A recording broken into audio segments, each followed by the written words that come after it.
Hello viewers, I'm SB and I have something really cool for you today. A couple of weeks ago, Amplitude, the studio behind the excellent Endless Legend and Endless Space games, let me spend a couple of hours with a very early alpha version of their upcoming game Humankind. And oh, I have so much to tell you. I'm going to start with a rough overview, and then we're going to get into some pretty thorough detail. I do have to say, before we get started here, remember, this is a very early version of the game, so everything you're going to see or hear about here is subject to change, and in particular, you shouldn't assume that any visuals or UI elements you see are final. Okay, let's do it. So, here's the lowdown on Humankind. It's a 4X game. That's right, you heard it here first. Thanks for coming, everybody. Roll the credits. No, okay, fine. I can give you a little bit more. Humankind is a historical-themed 4X game, which is a bit of a departure for Amplitude.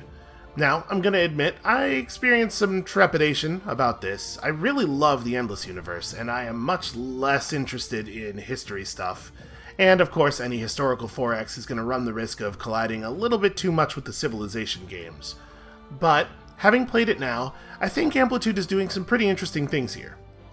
So, in order to grasp the way that Humankind's gameplay is organized, you first need to understand two core concepts: eras and fame.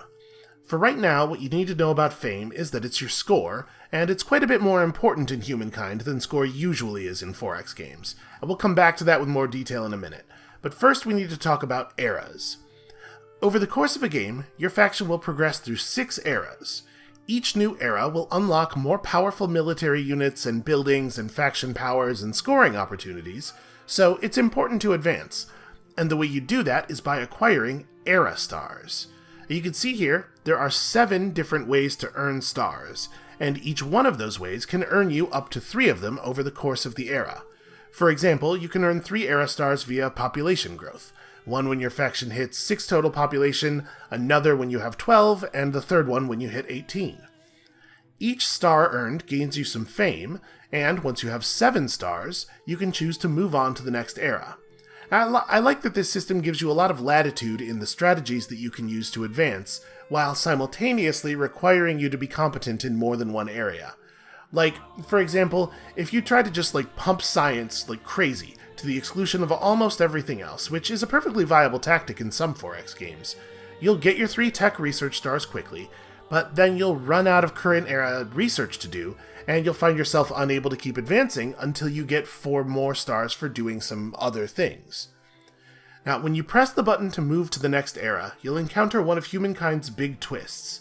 You pick a new culture. See, each era offers a selection of 10 cultures unique to that era, with their own unique military unit and unique building and unique faction power.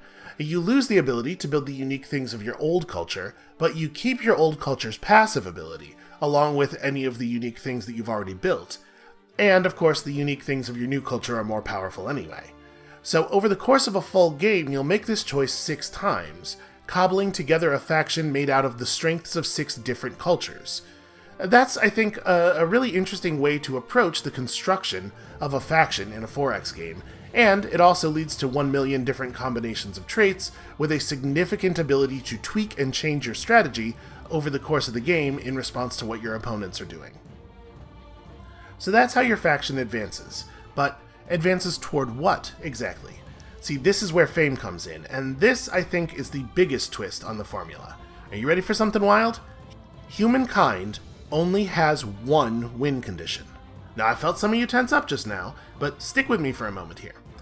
At the end of a certain number of turns, the game ends, and whichever player has the highest fame score is the winner. But to understand what that really means, you have to remember how fame is gained. Players gain fame whenever they complete an era star, and there are 7 different kinds of things you can do to earn era stars, right?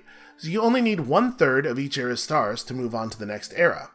So, while fame is the ultimate goal for every player, one player might earn most of their fame through scientific achievement and military victories, while another player in that same game might get their fame through influence generation and population growth. It's a system in which you essentially build your own victory condition with a pretty impressive degree of granularity based on the things you've developed your faction to be capable of. And, simultaneously, it's a system that prevents you from winning solely by being the runaway leader in one specific field. Now, in addition to the era stars, there are also some global goals that players will compete over, such as a fame reward for the discoverer of each natural wonder, or a fame reward for the first player to research a specific technology. So there are these smaller competitions that occur within the game that are compelling to every player because they award the one thing that every player values. If you play many modern board games, some of the things about this fame system probably feel a little bit familiar. So both of these big systems encourage you to play adaptively and reactively, not just to lock in a strategy on turn 1 and barrel toward it, which is a thing that you definitely do in some 4X games.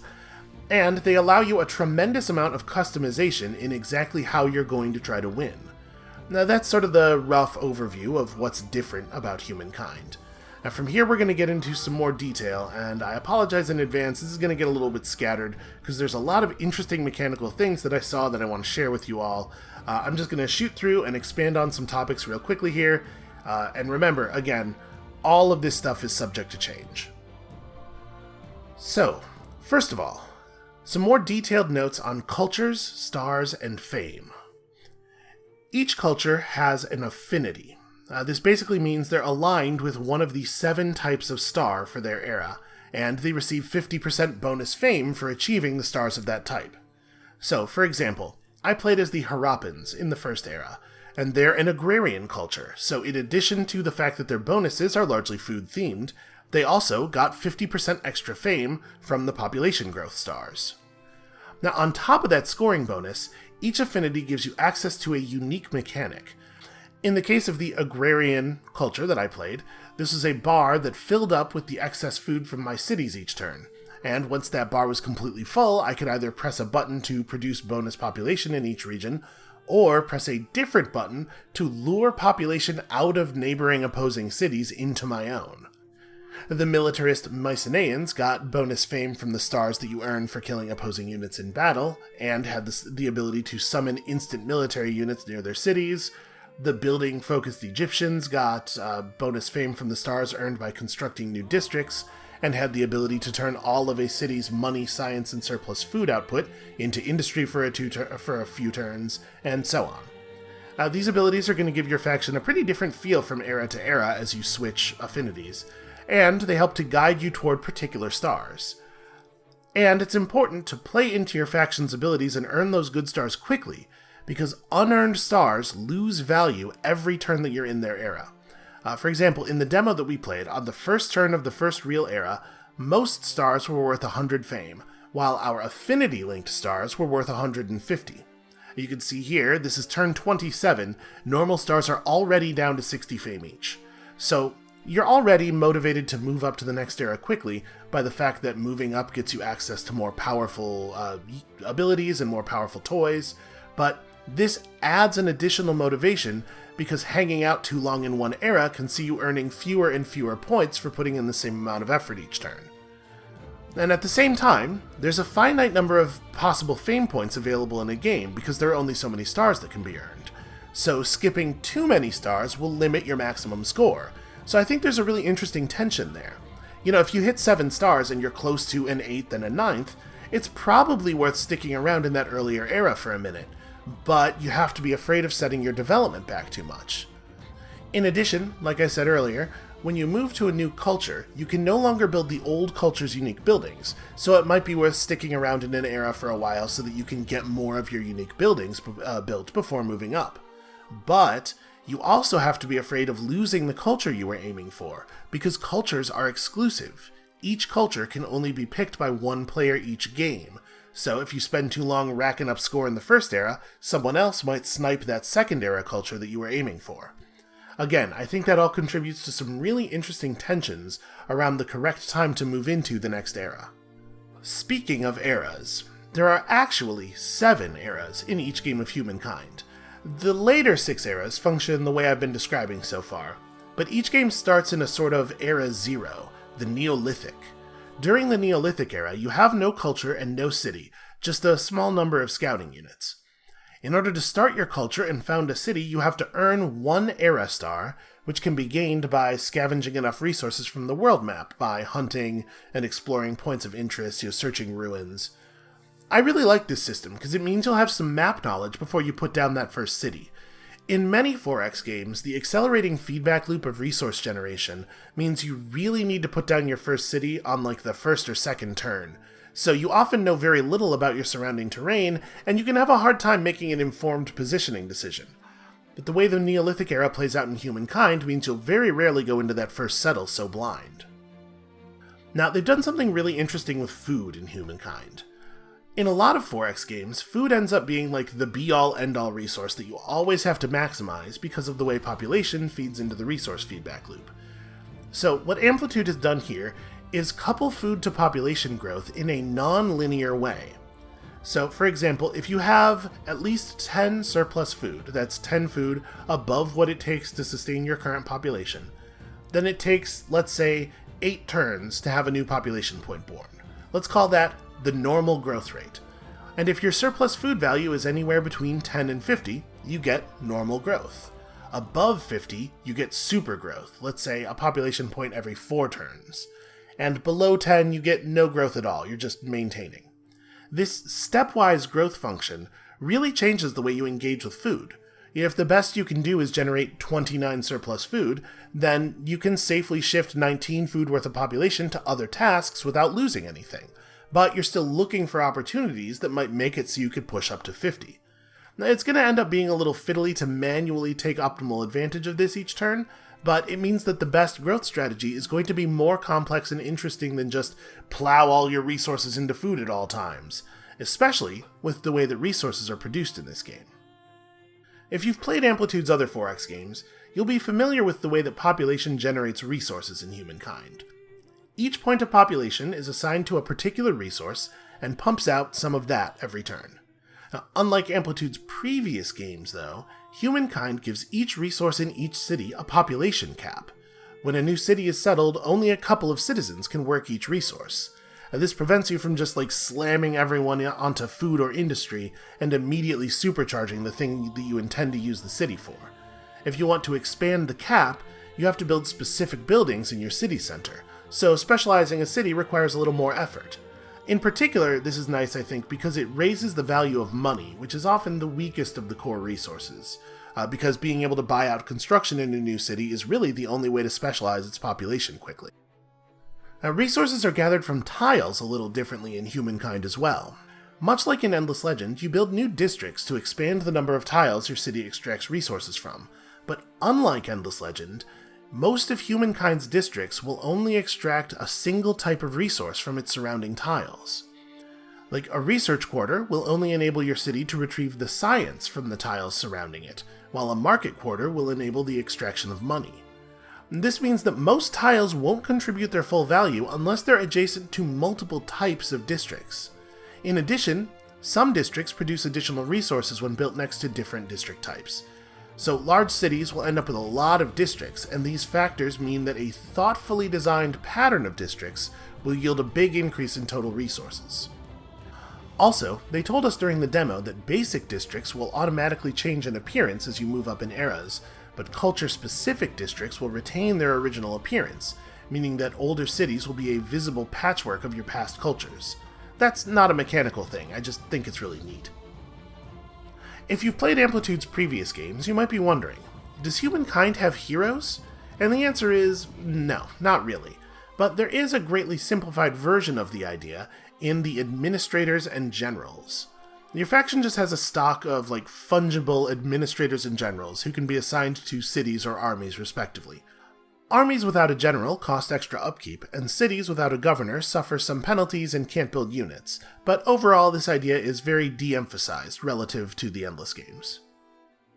Humankind's map is broken up into regions, much like the map in Endless Legend, and just like in Endless Legend, no region can have more than one city in it. Humankind does give you some additional options, though. You can build an outpost in a region to sort of tentatively claim it, but outposts do not have a garrison and are easily destroyed by other players. An outpost can eventually be developed into a city, or it can be absorbed into a neighboring city to allow that city to span multiple regions. Both of these things cost a considerable amount of money, which again increases the importance of money relative to the other resources, which is nice. Now there are some interesting concerns here. Multiple cities will make it easier for you to grow your population and exploit more tiles, but your supply of administrators is limited, and there are buildings that give bonuses that scale with the number of regions owned by a city, and of course, a smaller number of large cities can be easier to defend. One of the really interesting things about Amplitude's 4X designs is the influence resource. It's used a little bit differently in each of their games, but it stands for kind of an abstraction of how powerful your culture's ideas are, of their intangible ability to influence people's actions, hence the name. One of the most important uses of influence in the Endless games is bringing terms to another player in diplomacy, and we didn't get to see how any of that would work because the diplomacy systems weren't in the game yet in the version we played. We did get to see a couple of other uses of influence, though. The most unexpected thing for me was that player-constructed wonders, like the Pyramids of Giza for example, are unlocked by reaching certain influence thresholds. In addition, the game features a cultural pressure system based on influence production that unfortunately I didn't really get a very good grasp of in my time with it. But it seems like it allows you to flip cities from another player's empire into your own, like the similar systems in Endless Space 2 or Civilization 6. I can't say too much about the religion system because it mostly wasn't in the game, but it seems like religion ties pretty significantly into your culture's early influence generation. Humankind features an event system that feels pretty similar to the one in Endless Space 2. Event dialogues will pop up triggered by conditions in the game world, such as the establishment of your religion or you having a large standing army, and you'll be prompted to make a choice that will often have some immediate effect in addition to potentially seeding future events down the line. But you might notice that these event choices also have these little symbols attached to them. On top of the effects I just talked about, your choices in these events can affect your faction's ideology. You can see here in the Civics window a representation of your faction's ideology. It's presented as 4 spectra: collectivism versus individualism, homeland versus world, liberty versus authority, and tradition versus progress. Choices you make in events and civics, which we'll get to in a moment, will move your faction's ideology sliders toward the different ideas, and each slider position confers certain bonuses. For example, more collectivist societies get bonuses to industry, while more individualist societies produce more money, and societies in the middle get a mix of the two bonuses. Civics in Humankind are choices you make about the way things are done in your society. Civics are unlocked by conditions in the game world, such as the technologies you've researched or your interactions with other players, and you spend civics points, which are unlocked over time, to put them into effect. In addition to altering your ideology bars, civics provide bonuses to your faction. Unfortunately, I can't talk about this system in a lot of detail because only a pretty small number of civics were enabled in the build we were playing with. The rate at which you earn civics points is based on your faction's stability. Stability is Humankind's version of the happiness or approval mechanic that's common in 4X games. It doesn't directly affect your resource outputs in this game, which does de-emphasize it a little bit, but civics points are valuable, and also you do suffer rebellions if you let it fall too low, so you still have to keep an eye on it. Natural wonders. Humankind has them. I don't have a lot of interesting things to say about them, but they're in here and this is what they look like. Apologies, there's no visuals for this part. They didn't want us capturing anything from the combat system yet, because you know there's a lot of art that's not in yet and everything. Humankind's combat falls somewhere between Endless Legend and Civilization. When armies clash, a battlefield opens up over the spaces around them, Endless Legend style, and they go into a couple rounds of tactical combat, including nearby armies into the battle as reinforcements. Now look, when it comes to Endless Legends combat, which can be a little divisive, there are basically two kinds of people.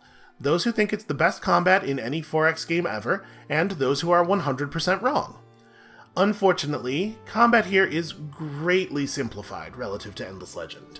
Units have just one, Civilization-style combat strength stat, and potentially some passive abilities like the charge ability that cavalry units have that gives them a strength bonus on turns where they don't start adjacent to any enemies. All of the attackers' units act, and then all of the defenders' units act afterward. There's no concept of unit equipment or anything similar to that, but units do still acquire veterancy from leveling up, which seems to just increase their combat strength. It seems that Amplitude really wanted to reduce the complexity of combat, which is a bummer for me, but it's understandable, I suppose. Now, one thing that I do think is really cool about Humankind's system is that combats where neither side is defeated within 3 rounds continue on into the next game turn, running for, another 3 rounds there, and then if they haven't concluded yet, spilling into another turn beyond, and accepting new armies that have been moved into the space since last turn as reinforcements, so you get these massive sprawling engagements sometimes that feel much more like our modern understanding of a front in a war than the very clean skirmishes that are common in 4X games. And the developers implied there's some more interesting stuff along those lines as the eras go on, so there might be some cool surprises waiting for us in this system still. Finally, they didn't want us to capture footage of the tech tree yet either, but it's a pretty standard Civilization-style tech tree this time, rather than the more unusual arrangements found in the Endless games. The Era system does throw some interesting wrinkles into it, though, because the need for Era stars means that your scientific progress is sometimes bound by more than just your science output.